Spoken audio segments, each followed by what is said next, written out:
Order! Order! You are an incorrigible delinquent at times. Behave yourself, man!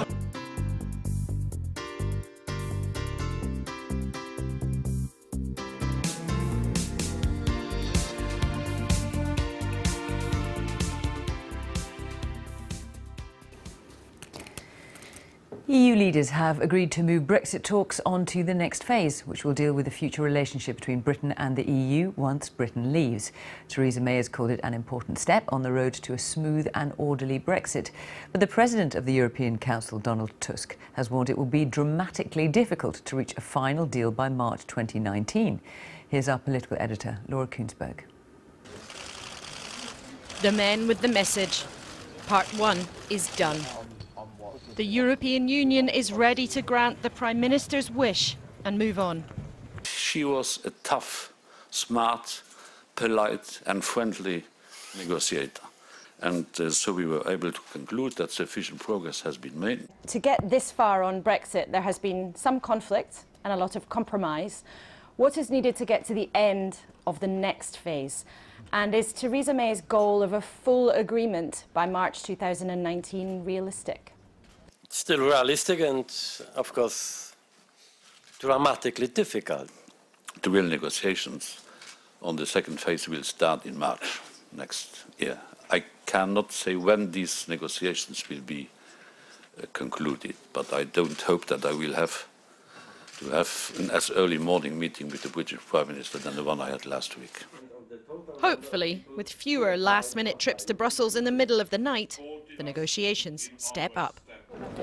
It's been a slog to get this far, but their words this morning are part of our history now, the official end of the beginning of our departure from the European Union.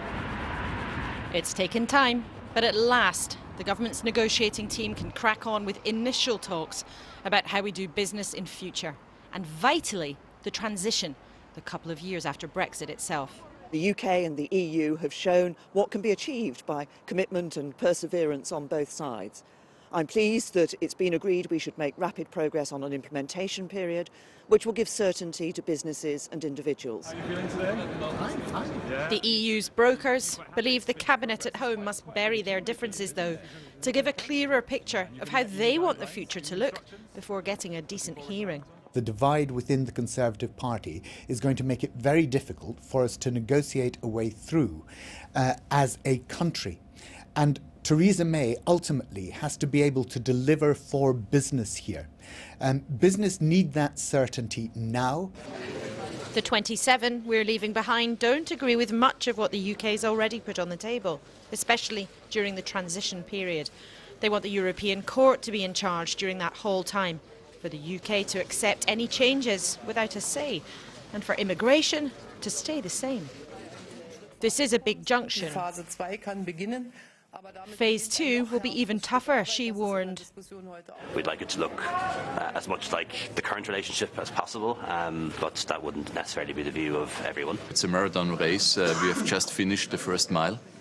Given how far apart the two sides were and the distance between the different wings of the Tory party, the Prime Minister might feel entitled tonight to take a pause for breath, a moment to savour having reached this junction.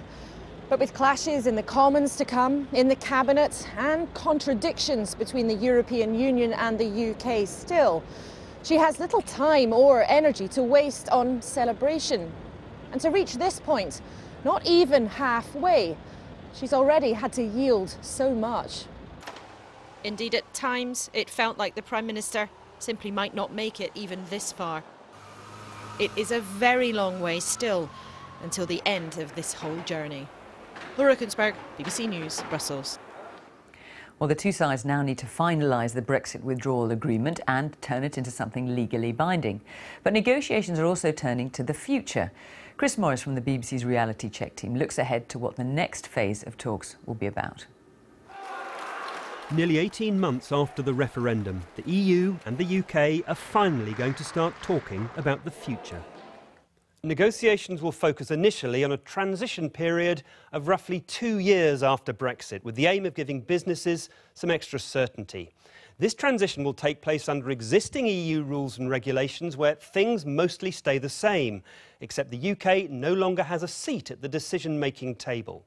For example, the EU says the UK will have to follow all EU rules and regulations, including new ones approved during the transition. The jurisdiction of the European Court of Justice will still apply in full, and free movement of people will continue too. The EU says that means the UK staying in the single market and customs union. The British government doesn't agree and says we'll leave both of these on the 29th of March 2019. It could become a dispute over a form of words, but politically it's important. So lots to negotiate, but time is short. If all goes to plan, more EU guidelines will be issued next March, allowing talks on the future relationship to start, on things like security, foreign policy and, of course, trade. The EU says formal trade negotiations cannot begin legally until after the UK has left in 2019. But by October next year, there could be a paper setting out broad political ambitions for future trade, perhaps 50 pages long. Contrast that with the EU's free trade agreement with Canada, a potential future model which is more than 1,500 pages. The government wants to be more ambitious and finish trade talks as quickly as possible. But realistically, says the EU, they will continue long after Brexit has actually happened. Chris Morris, BBC News. Now, for once, some Brexit news which Theresa May can put under the Christmas tree. European leaders have given the green light for the Brexit negotiations to continue to their second stage. But at the Brussels summit, they warned that the next phase of talks will be more difficult than the first. And they said that Britain must now rapidly tell the EU what it wants from the final Brexit deal so that the detailed talks can get underway in March next year. Here's our political editor, Gary Gibbon. As the summit ended, the European Union bosses walked to their press conference, retinues in their wake. They said the EU now was ready to negotiate a transition period of about 2 years with Britain, and trade talks would start later. For sure, the second phase will be, I think, more demanding, more challenging than the first phase. This is the step forward Theresa May made a middle-of-the-night dash to Brussels a week ago to secure. The EU insists the transition will mean Britain must obey all EU rules for years after Brexit, but with no say in what they are. The EU said it will wait until March next year before publishing its trade talk guidelines for negotiations, and there'll be a political declaration on a future relationship by the time Britain leaves, not a full trade agreement. The real negotiations on the second phase will start in March next year. I cannot say when these negotiations will be concluded, but I don't hope that I will have to have an as early morning meeting with the British Prime Minister than the one I had last week. Theresa May wasn't there to hear that, as she left last night. The EU already spends half its gatherings without the UK there. Back in her constituency, Mrs May made this statement. Yes, Yes, we're rolling, man. This is an important step on the road to delivering the smooth and orderly Brexit that people voted for in June of last year. And the UK and the EU have shown what can be achieved by commitment and perseverance on both sides. I'm pleased that it's been agreed we should make rapid progress on an implementation period, which will give certainty to businesses and individuals. There's still more to do, but we're well on the road to delivering a Brexit that will make Britain prosperous, strong and secure. The EU leaders, here posing for a drone photo, are worried whether their 27 countries, with so many different interests in play, will hold together as solidly when it comes to talks on trade rather than Brexit divorce. And Theresa May is having similar worries about her own government holding together in the next phase of talks. Early next week, a cabinet committee and then the full cabinet will get their first discussion about what relationship Britain wants post-Brexit with the EU. Theresa May has been putting off this moment in part to avoid warfare amongst ministers, in part hoping that the EU will share a bit more of how they see the future relationship. The message from here today: you first and get on with it. It is not up to us to present wishes of Britain. Britain has to tell us what they want. I think the Brits now have to decide what they want. I guess that also in Britain, Theresa May has to explain to her voters and to the British people what this means for the British economy. The impact of leaving the single market and the customs union is huge. I think the first real big step is for the United Kingdom to say very clearly what it wants, in clear terms.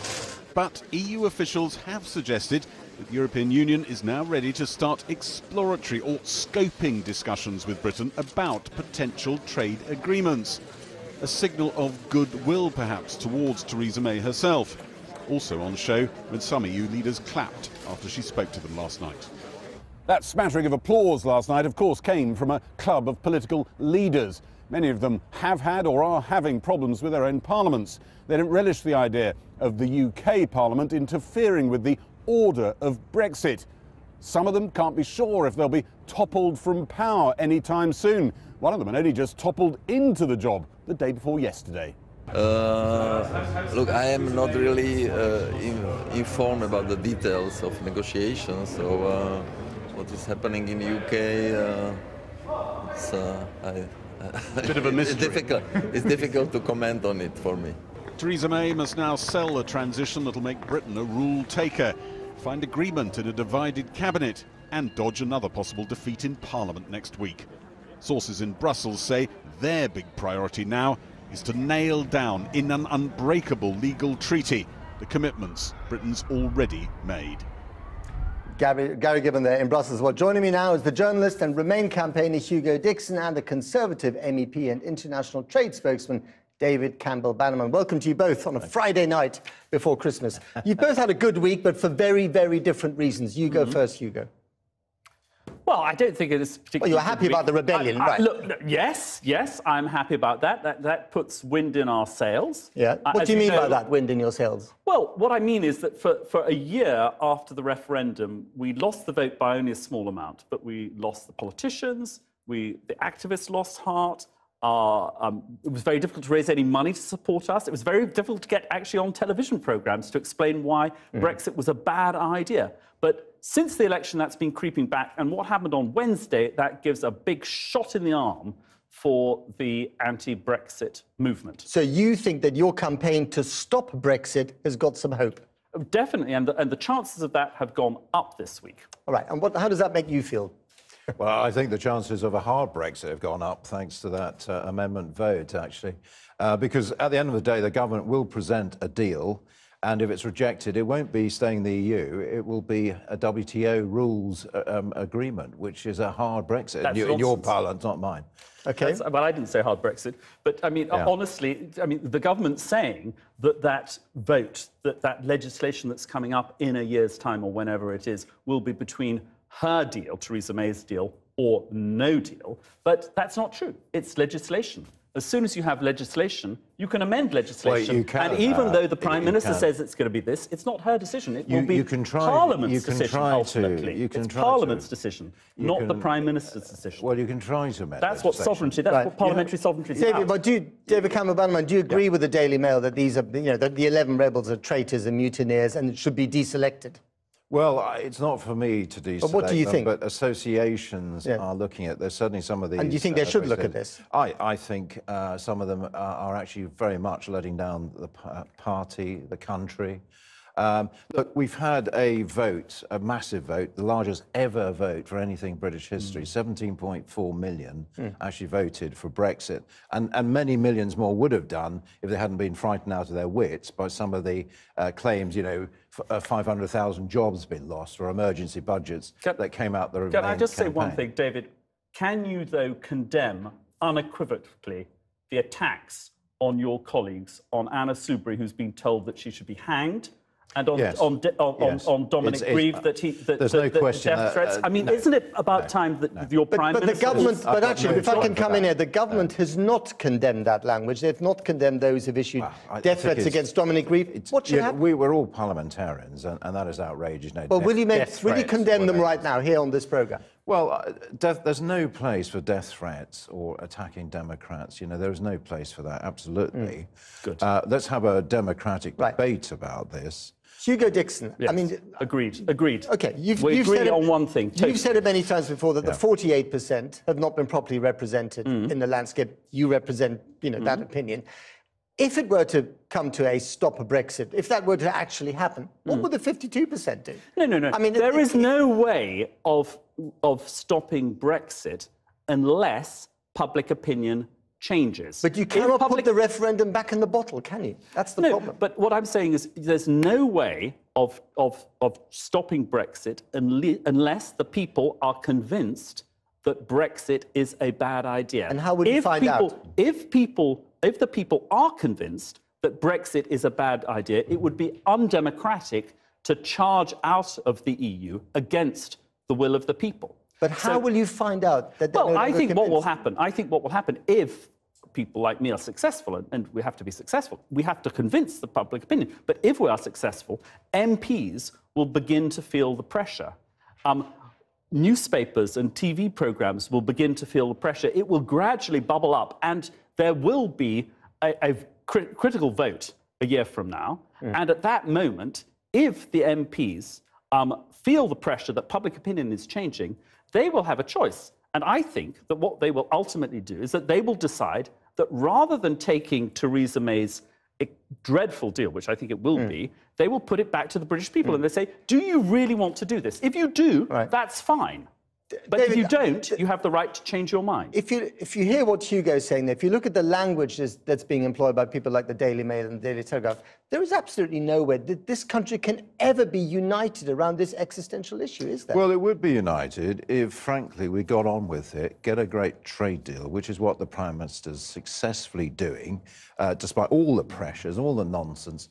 This is a cynical, shoddy attempt to undermine democracy, and it is shameful. But Parliament is part of are you a democracy. Democrat? The other thing is, are you in favour of a superstate? Because President Schulz, let me just say this, President Schulz, former president of my parliament, this week tweeted, United States of Europe, new treaty, and if you don't like it, leave. That is a reality. You are pro-superstate. I'm a Democrat, and Democrats are free to speak. You're free to speak your mind as a Democrat and change your mind. Hugo Dixon, got to leave it there. We're all Democrats for now. Let's leave it there. Hugo Dixon, David Campbell-Bannerman, thank you very much indeed.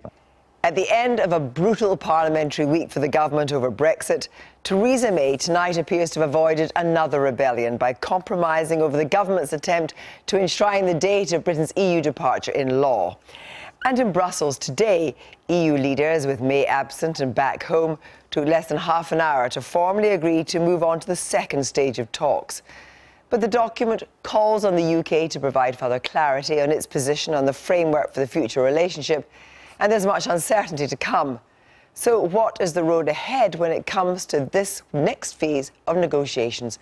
Our political editor Nick Watt reports from Brussels.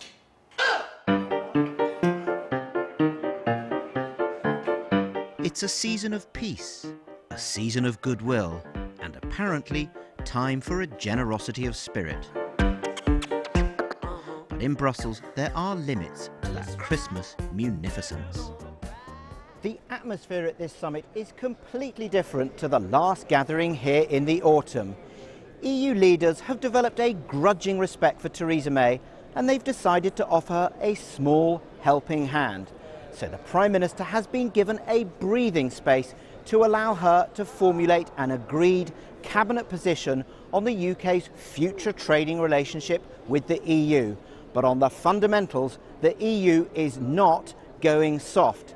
The UK's decision to leave the single market means that the EU is saying your future relationship will be that little more distant.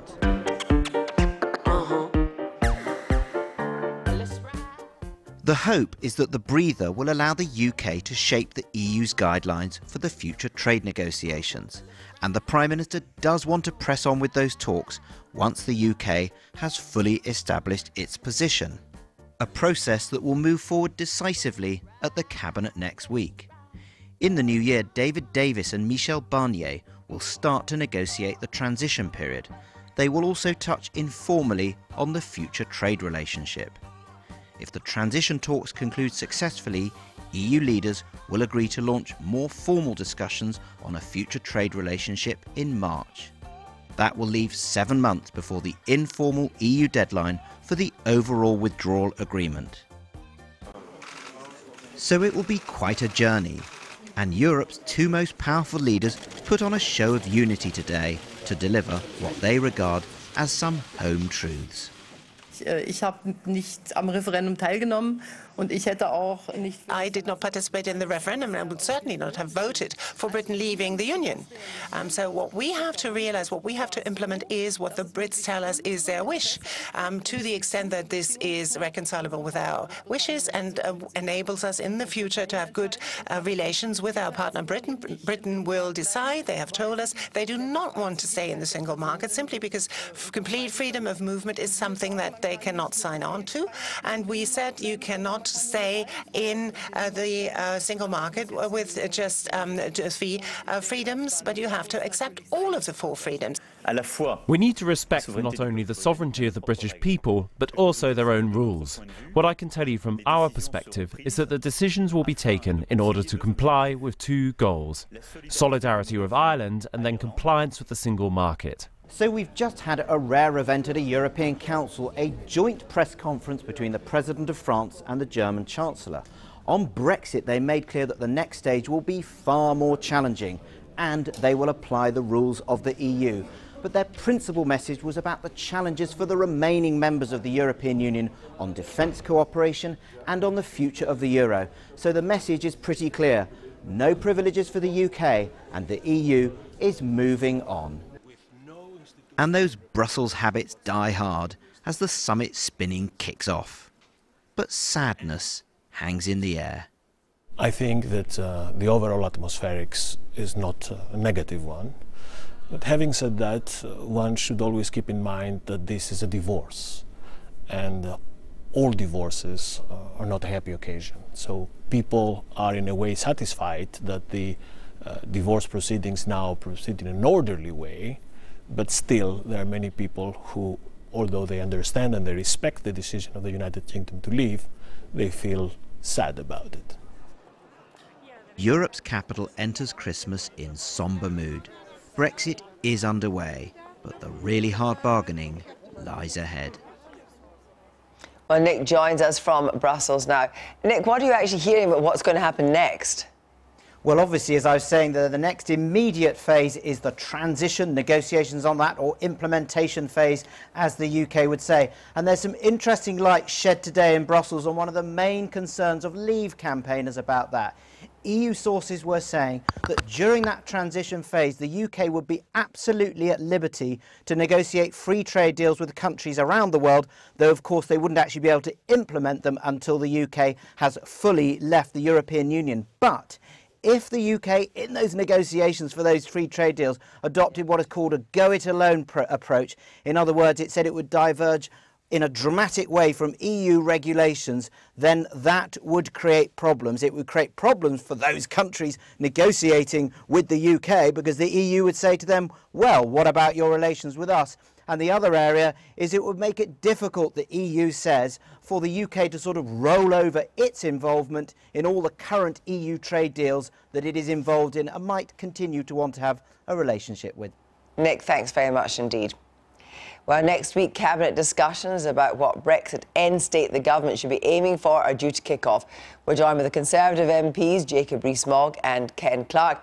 Jacob Rees-Mogg first. Good evening to you both. But to you, Jacob Rees-Mogg, last night, Theresa May won applause in the EU. Will you be applauding her tonight? Oh, I'm always applauding Mrs May. I think she is an excellent Prime Minister giving very clear leadership over Brexit. So how happy are you that you're actually going to be in the EU with all its structures and its constraints and its laws until 2021?